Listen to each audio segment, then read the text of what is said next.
Welcome back, folks, to the Super Metroid playthrough, and last time we left off, we were getting ready to explore Ridley's lair, I believe. We just took out the Chozo Guardian statue, who, I still love the way he catches your super missiles and lobs them back at you. Yeah. But now that we're equipped with the screw attack, we can start exploring a little bit more. And just to make sure I didn't miss anything, I'm going to go this way. Now, I don't know, I'm hoping the screw attack protects you from that fire, because I think I was going through this one time, I got hit by that fire. So either that was some really lucky jumping on my part, or you are... I know the screw attack does make you immune to pretty much everything while you're in the air. Like bad guys. Yeah, I like how eventually in the Metroid game you get so powerful that Samus just blows away through things that were like difficult before, but now they're just nothing. Yeah, like, I'm pretty sure the screw attack is the last main power-up that Samus needs to pick up. And so once you get that, as long as you haven't done any, sequence breaking or anything, you are as powerful a bounty hunter as she will ever be. And speaking personally, that's just so much fun to do. Look, just ripping through these rippers. And, of course, they hit me. Yeah. Well, I mean, you gotta take some hits here and there. You gotta make yourself look human. That's the thing I don't like about the tool-assisted runs that you see some people do. Like, they play the game super perfectly, they don't make any single mistake, and I'm like, if I wanted to watch a robot play the game, I would watch a robot play the game. I personally like to watch people play it for their own style. Although, to be fair, if you could actually watch a real robot, like mechanical bender-like machine playing Metroid, I'd actually watch that. Me with a beer in one hand and a cigar in the mouth?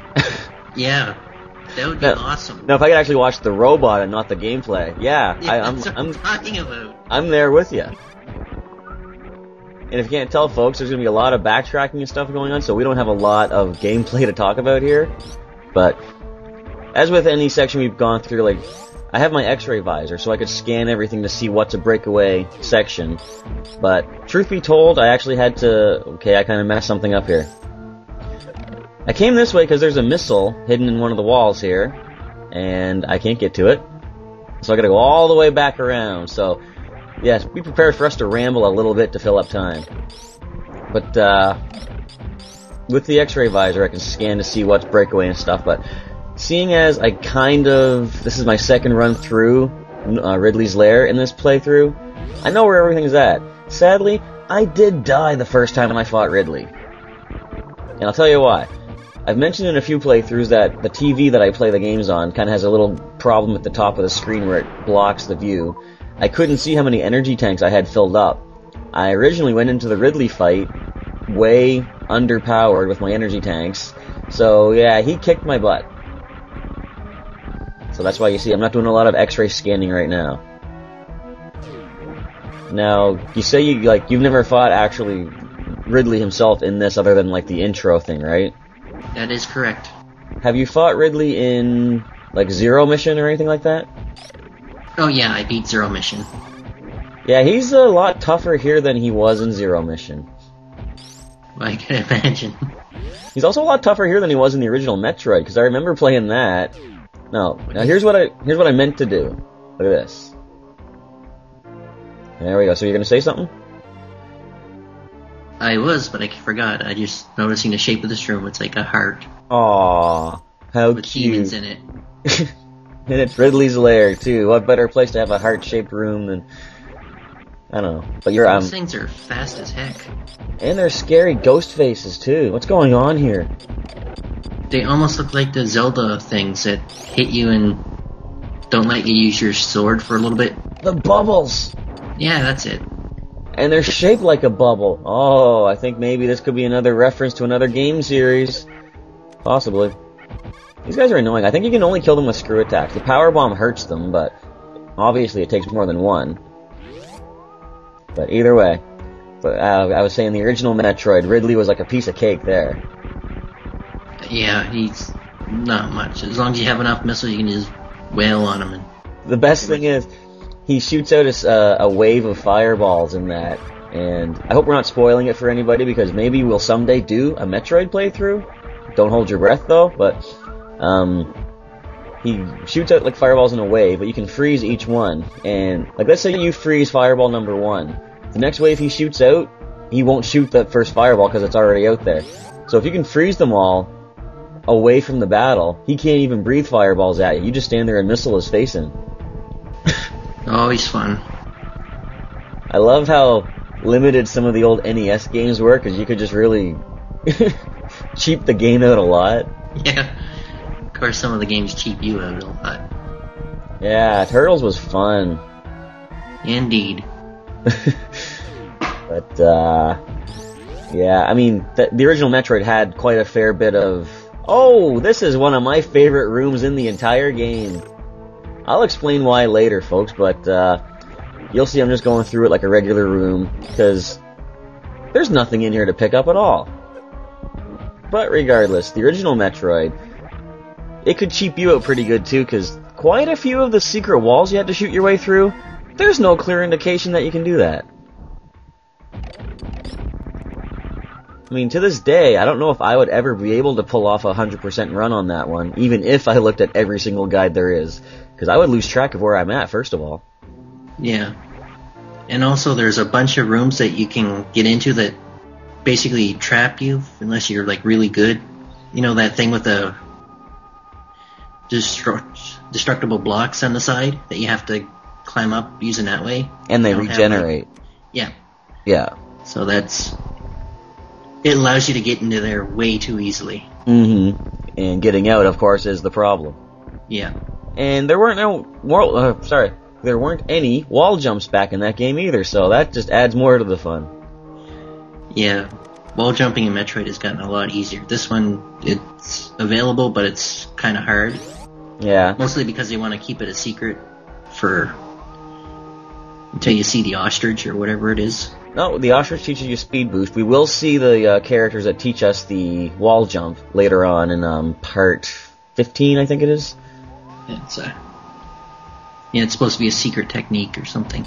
Yeah, and when they do teach you the wall jump, that's the only way you can get out of the section you're in, unless, like me right now, I have the space jump. But either way. And these are creatures you actually have to encounter in order to, well, not so much beat this game, but to prevent a time paradox from happening in the future, because it directly relates to Metroid Fusion. Right. And we'll explain that as well. We're just going to leave a lot of things all spoilery here for everybody. Yeah.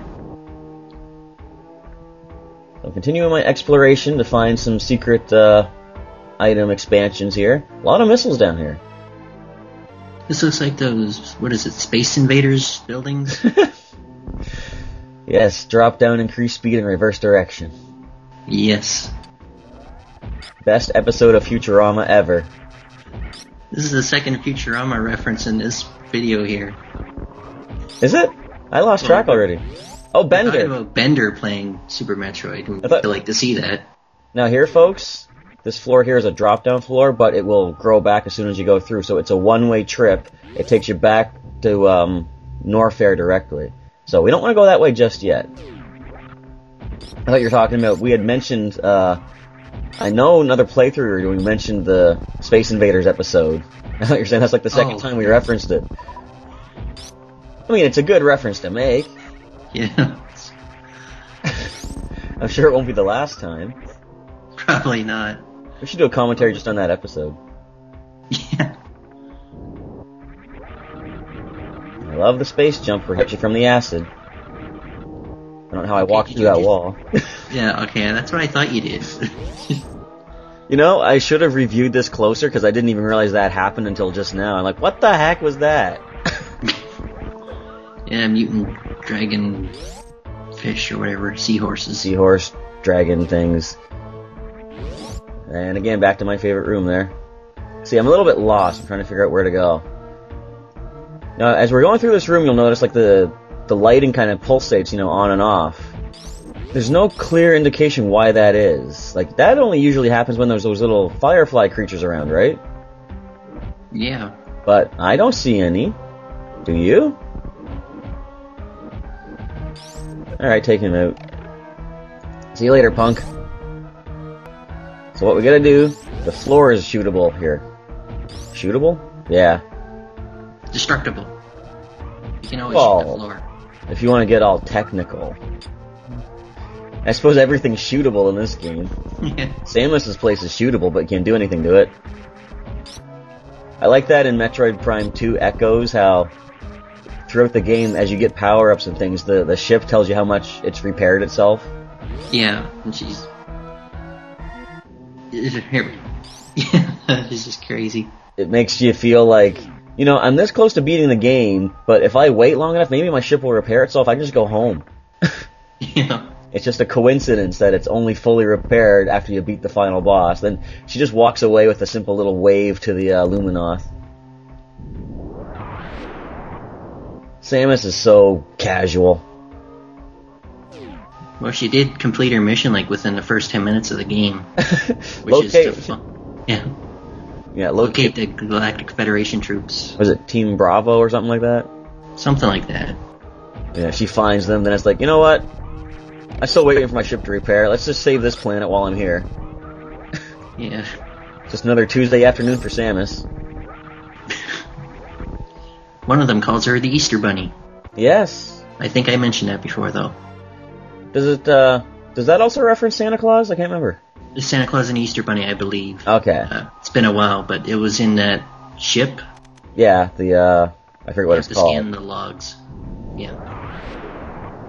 But here we go. We're finally getting further into the depths of Ridley's lair.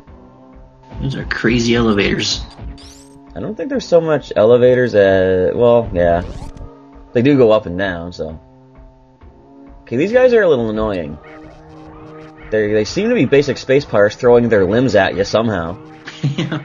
They can only be hit when they turn gold, like this, and they only turn gold when they drop kick you. Oh, right, they were in Fusion, I think. Are they? Yeah, because I remember there's stupid things that you can't kill unless they're gold. Well, that would be them then. Yeah, so just do what I did there. Just wait for them to jump kick at you and just jump over them, shoot straight down. They're not that hard to deal with. This looks like a room near Kraid. Only it does. Fiery. And purplish, more Ridley-esque colors. So here's where we're going to use one of our portable reload stations, recharge stations. Because, as I said before, I don't want to go fighting Ridley without full energy tanks. You know that thing in the upper left-hand corner here when you right over the door? Yeah. Is that a Ridley or a Chozo? It looks more like a Chozo. Chozo-ish? Yeah. Severed Chozo head. Must be some of the art that the pirates stole from the Chozo ruins. Yeah, okay. See, Samus didn't take the head of her enemy Crocomire to adorn her place. Ridley took the head of his Chozo enemies, though. He's not as considerate. And boy, anyone that played the original Metroid games knows what this here is all about. That's the only recharge station you have. Yep, pretty well. Alright, so as we come to the end of this part, folks, we're fully charged. We're going to sign out and catch you next time.